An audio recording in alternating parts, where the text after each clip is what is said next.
Nominations are opening soon. You know what that means, right? Get ready to nominate yourself. So I decided to become an officer in my final year of studies, and it was quite an exciting time because there were a few issues with my course and I was very driven by change as a course rep.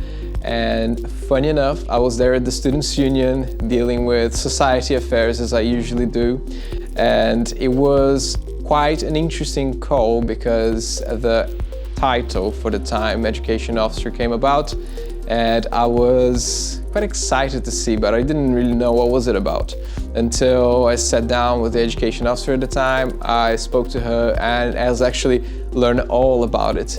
And I haven't regretted the decision. It was amazing, and honestly, it was such an incredible journey, but it was driven by change. It was driven by will to help the students, and that has been keeping me going ever since.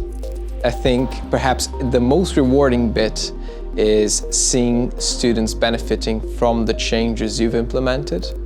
They don't necessarily have to be changes, but every action, every positive things you do for students is always great to see them benefiting from it. I can't recommend enough for the students to choose to be, officers. I think that there's so many perks you can get as an officer.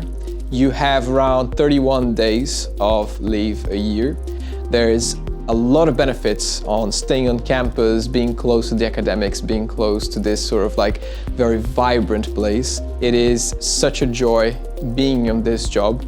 It gives you the opportunity to write down such a good CV after you graduate, as you are the trustee of the University of Brighton Students' Union.